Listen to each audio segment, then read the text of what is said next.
morning. It's so nice to see almost the full side of this church. What's wrong over here? It's nice to see you all. Welcome to Central Christian Church. And please remember, if you're visiting, we have information in the entryway. And to make sure you introduce yourself to Pastor Robin on your way out. She'll be out there to greet. I have some other announcements for today. Divinity Women's Group will meet this Thursday, September 2nd at 12:30 in the Blue Room, which is the room on the other side of the entryway. Bring a sack lunch. The lesson is on Luke 8, verses 1 through 3, and all ladies are invited. I also wanted to let everyone know that the time of Tuesday Bible study has changed to 3 p.m. start time. And we're still meeting outside under the portico. And I also wanted to announce that Sunday school will resume in September, which is next Sunday. And in case you didn't notice, the hymns for today and for weekly will be now listed up on the board. And Linda has something she'd like to say.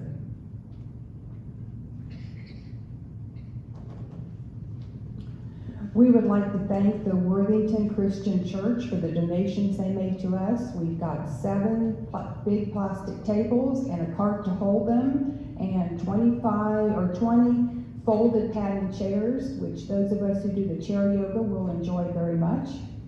And they're also giving us some hymnals and a cross and a couple candlesticks. So we're very sorry that your church has to disband, but we are glad that you are attending here now and very grateful for the donations to our church. Thank you.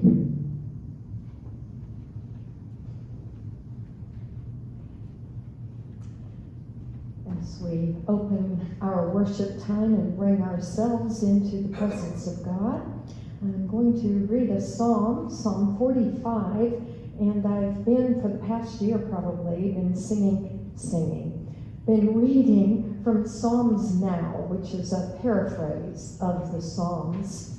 And this particular psalm is a poem, a song, a praise to the King. You know, we think of the Psalms as all being about God, and it is about God. But it begins with praise of the King, because in those days the King was anointed by God. God chose the kings for Israel and ruled with God's guidance. And so this begins with thanksgiving to the King. Let us stand together as we call ourselves into worship. My heart is full of joy today. I reach almost frantically for the sounds that might express that joy, the words that would proclaim the exuberance that I feel at this moment. I am overwhelmed with praise, and I must express it, lest I succumb to it. You, my dear friend, the King, were the source of this joy. You touched me with love and awakened my sleeping heart to the beauty and fragrance of life around me. God reached out through your devotion and concern to kindle anew a fire within me, a fan embers into flames of light and faith. You marched into my jungle of despair and made a path for me to walk on once more. You sliced through my confusion and gave order and motivation to my purposeless gropings. I am so very grateful to God and to you. I pray that God may use me as he has so abundantly used you to transmit joy to the joyless, despairing lives of those who cross my path. And I pray that God may bless you and keep you and use you forever.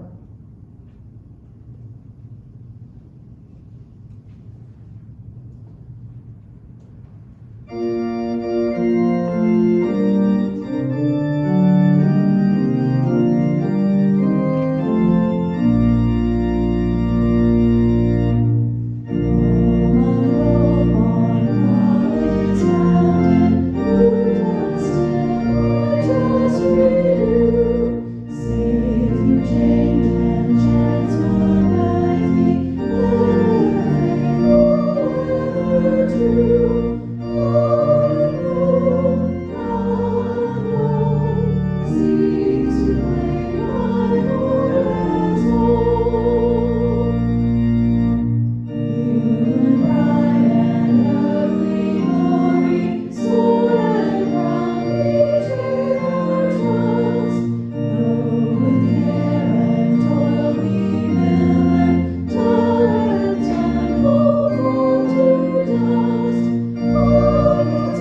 pathways. You call us to this place, oh God. We come from different places, each with distinct experiences and varying emotional makeups. Some of us come distracted and weary, some hopeful and open, but we all come knowing that you accept us and are mindful of our cares and our joys. Now, still the many voices clamoring for our attention, that we might center ourselves in you. Amen. You may be seated.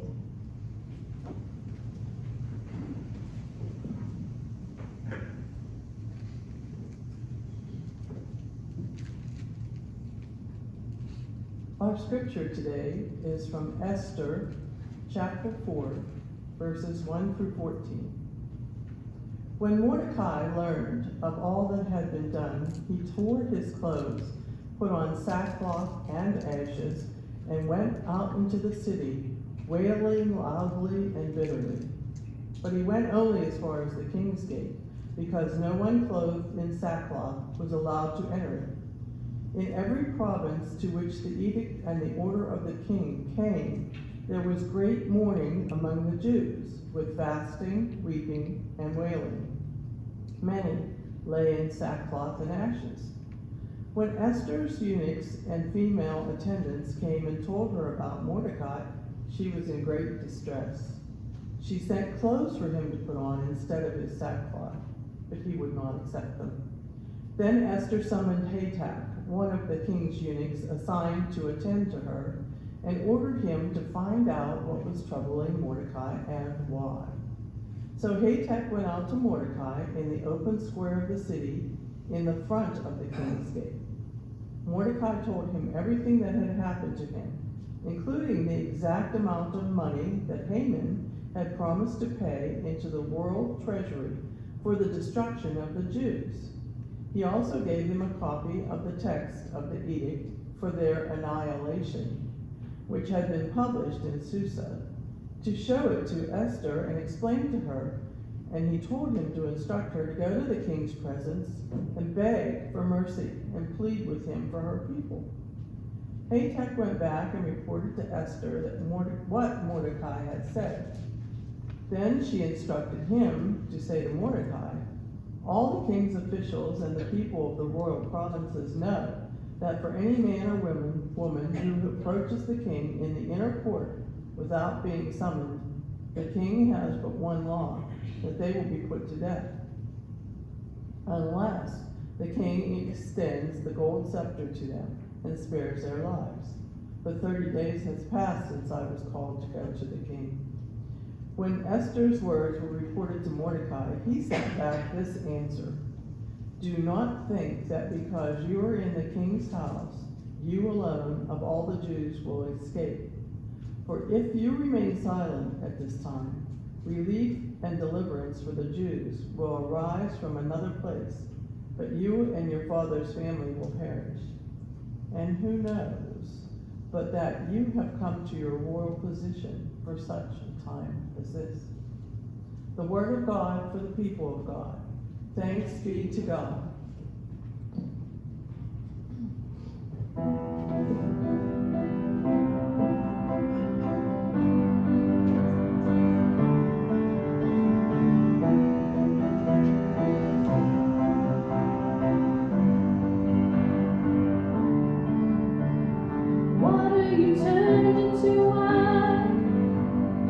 Open the eyes of the blind. There's no one like you.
This is the middle sermon in 3 sermons from the book of Esther, which I've said before is one of my favorite books.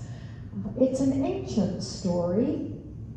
It begins with, this is what happened back when Ahasuerus lived. That was King Xerxes, Persian king. And it was probably written about 80 years later. So this is a story handed down by the moms and the grandmoms and in the home for the children. The details of the story are questionable. In Christian history, in our Bible, it's under the history books. But the Jewish people in their Bible put it under the books of wisdom. So it would be near the book of Job, which we'll be using next in sermons. And the books of wisdom were often fictional. They were books that told a point. They can be historical fiction kinds of books. I can think of many different books and movies and things I've seen that give a great impression on me about God and God's workings in the world. And so even though it may not be history per se, it doesn't mean that God is not all in it. And of course, inspired by God. But one of the reasons that they say that it may be more of a historical fiction and maybe even comedy in a way is because it begins with a 180-day binge, drunken binge, and it is all the leaders in Persia. Well, can you imagine what would happen to the country if all of the leaders went on a drunken binge for 6 months? That country would not make it, especially in those days. And then a little later in the story, they have someone's going to be impaled and torture and death, and so they're impaled on a 75-foot stake. Just some odd, funny kinds of things inserted into this very serious, beautiful book. God is never mentioned in the book, but God is a powerful character. God operates behind the scenes, kind of like God operates in our world, in your life and in my life. So last week, I'm going to review for those who couldn't make it last week, and for those of us who were here, I preached the sermon and had to review too, so, sometimes we don't remember as we used to. But last week we were introduced to the king, King Xerxes, or Ahasuerus, depending on the language used. And he went on this drunken binge for 6 months, invited everybody to come. And during that time, and now this would have been a male party, Queen Vashti, his queen, had her own for the women, her own banquet. But the king asked Queen Vashti to come wearing her crown. And as I say last week, the sermon's a little X-rated. Jewish scholars believe that maybe that was the problem. She was invited to come only wearing her crown. For whatever reason, she disobeyed the king. She did not come to the party. And so the king threw him in a fury and did not know what to do. And so it says his servants came to him with a solution. Servants were different than slaves.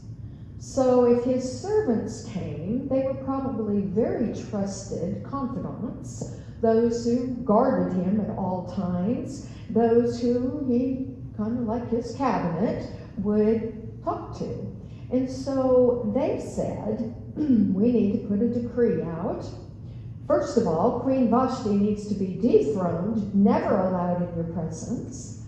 And we need to put out a decree that all the women in the whole country had to obey their husbands. This is a little absurd there too, and a little funny. The insecurity, apparently, of all the Persian men, that they would need a law saying that women had to obey husbands. it's a generalization on their part that just because one, Queen Vashti, did this, that all the women would begin to do the same thing, and the men would not be able to control these women, and you know how bad that can be when women are out of control.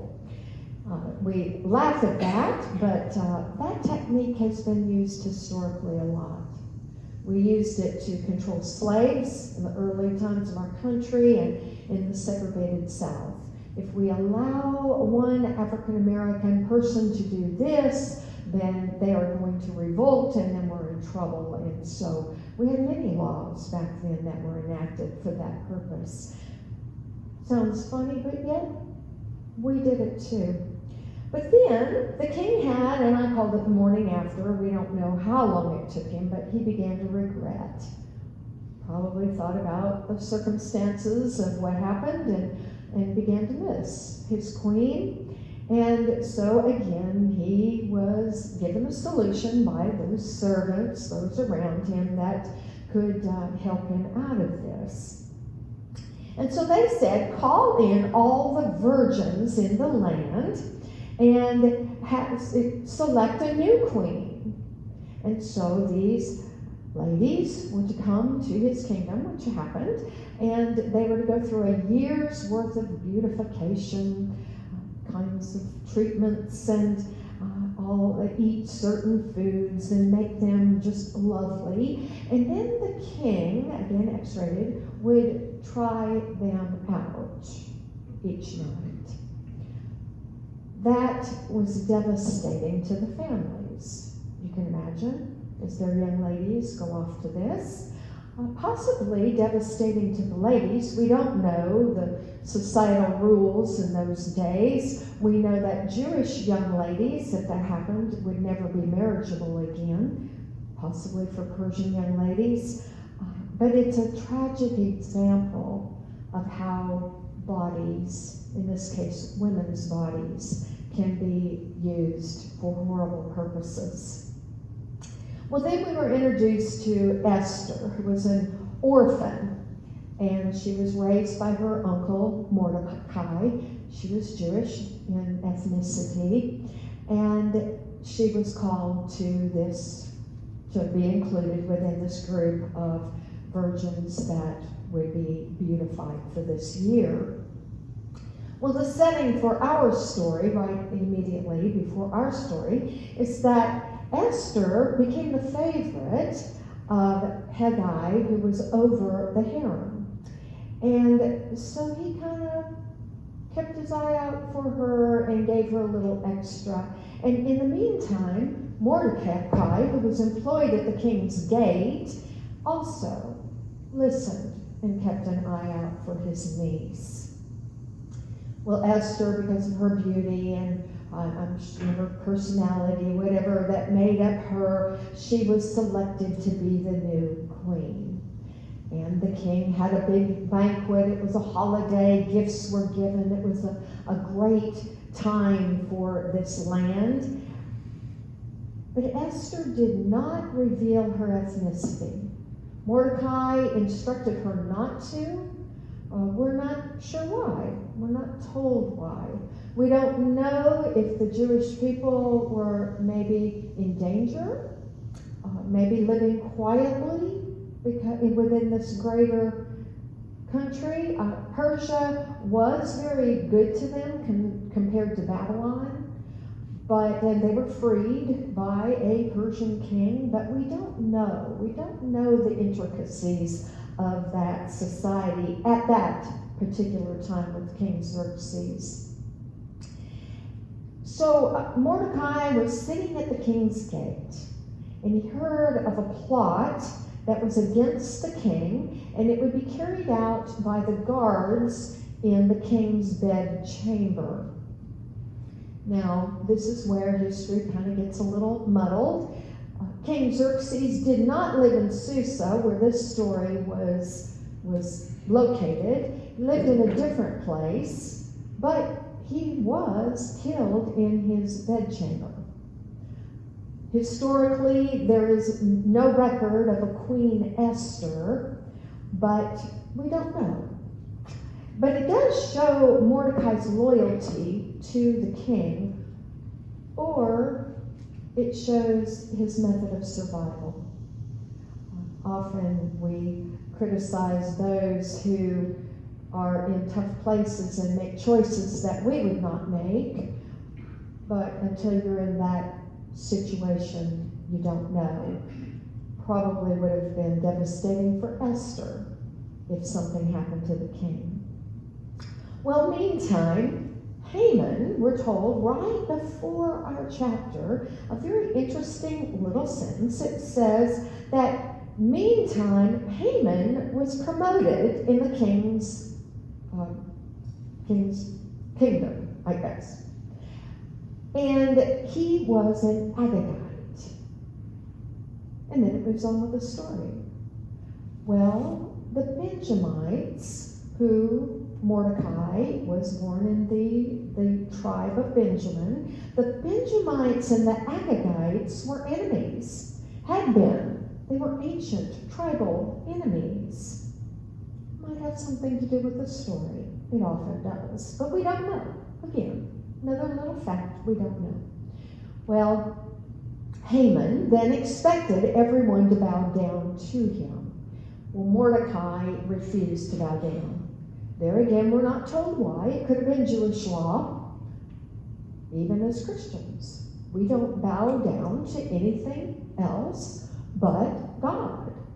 And so it would be normal for Mordecai, a Jewish man, not to bow down to Haman. But it could have been a little bit of this ancient feud also in there too. Not only am I not going to bow down to you because of my religion, but I also don't like you. You're from a different ethnicity. Probably it's a little bit of both. There are many times when our personal beliefs or views or things we see in our world become infused with our religious belief. So it's probably a little of both. But rather than handle this personally, Haman went to the king and asked that all Jewish people be annihilated. Same pattern for the king. When Queen Vashti did something wrong, it was get rid of her and call in all of the kingdom, all the young ladies in the kingdom, and tell all of the women they have to obey their husbands. Well, now it's this one Jewish man is doing this, so let's annihilate the whole group that are living within our society. And he said to them that they had their own laws. They were different. They had their own laws, and they were not obeying what the king ordered. But it's interesting, if we go back to verse 8 and 9 in chapter 3, it begins with Haman said to the king, King Xerxes, there is a certain people scattered and separated among the peoples in all the provinces of your kingdom. In other words, these people live all among us, all over the province. And they are, their laws are different from those of every other people. And they do not keep the king's law, so that it's not appropriate for the king to tolerate them. If it pleases the king, let the decree be issued for their destruction. And I find this very interesting. Haman went on to say, I will pay 10,000 talents of silver into the hands of those who have charge of the king's business, so that they may put it into the king's treasuries. So Haman paid to have all of these people annihilated. Humanity often kills or annihilates that which is different. It's happened over and over and over in history. Anything that is perceived to be a threat, and we see that all over the world right now in different countries. Then verse 15 of 3, very sad to me. It says, the couriers went quickly by order of the king, and the decree was issued in the citadel of Susa that all the Jewish people would be killed. The king and Haman sat down to drink. But the city of Susa was thrown into confusion. I can imagine chaos and terror. And then we begin our passage this morning, which began with Mordecai mourning, sackcloth and ashes, and going to the gate to mourn the loss of his people. And so then, Mordecai, entreated, I'm jumping ahead. So then Mordecai sent word to Esther to tell the king what was going on. And Esther, in her extreme fear, said, no one can go into the king. They're killed if they do, uninvited, except if the king happens to hold out his scepter. Then that person would not be killed. And so in her great fear, I believe, she was saying, I just don't know that I can do this. But then Mordecai said, when they told Mordecai what Esther had said, Mordecai told them to reply to Esther, do not think that in the king's palace you will escape any more than all other Jews. For if you keep silence at such a time as this, relief and deliverance will rise for the Jews from another quarter, but you and your father's family will perish. Who knows? Perhaps you have come to royal dignity for such a time as this. And so Esther then asked Mordecai to instruct all the Jewish people to fast, and in fasting they prayed, and she agreed that she would sacrifice to go to the king. Perhaps you have come to royal dignity for just such a time as this. I've been reading Corrie ten Boom. I talked about it in sermons a long time ago and kind of got caught up in other things, and I'm back into her book. But she lived in Holland during World War II. She and her family harbored Jewish people in their home, and they were caught, sent to the concentration camp, and her books are riveting about her experiences all through her life. But I believe she was born for such a time as this. In the concentration camp, there's one story that I will never forget. Corrie somehow managed to get a Bible into the concentration camp, and they would hold Bible studies with the women. And one day, her sister Betsy, who was with her, prayed and thanked God for the fleas. And Corrie said, how can you do that? And she said, she went on to say that, God provides the fleas and provides all of these things in our world, and we need to thank God for everything. But the fact was, they were thankful they had fleas because it kept the guards out so that they could keep their Bibles and they could have Bible study with fleas. I believe that Corrie and her sister were born for such a time as that, but I also believe that they were born in that time because earlier in their life, their entire family, the father and the daughters, were open to letting the Jewish people be harbored in that home. I also think that she was born for such a time as that because earlier in her life, they invited missionary children to come and stay in their home. These children who were sent away to school and didn't have family, they invited them into their home to be part of them. And she also started a girls' club in Haarlem, Holland, for all girls in the city who needed some extra time from good, loving Jewish women. Christian women. Corrie was born, I believe, for such a time as that. I also think that in the early years of our country, during the very terrible race tensions of the 60s, that there were men and women born for such a time as that. I will never, never forget, I was part of a group of pastors who were working on race relations in Birmingham, Alabama, and this was in 2005, and between 5 and 9, many, many, many years later.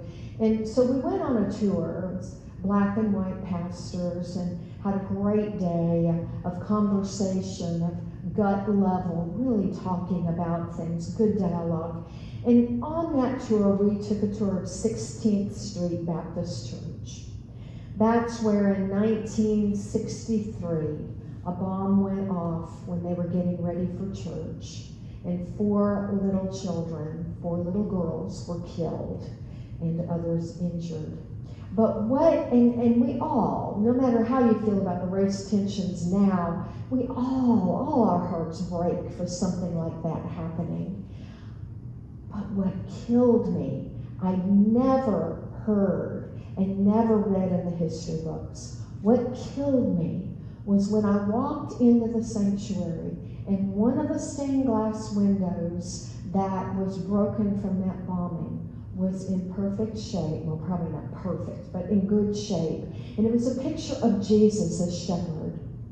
But Jesus's face, only his face, was blown out. And so I say today, what blows away Jesus's face in our world? And what are we born? Why were we born for such a time as this? Is it for the little things like having a club for girls? Or is it with our own grandchildren?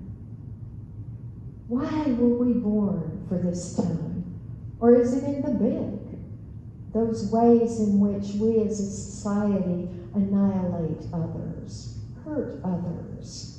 In what way are we born for such a time as this? Amen.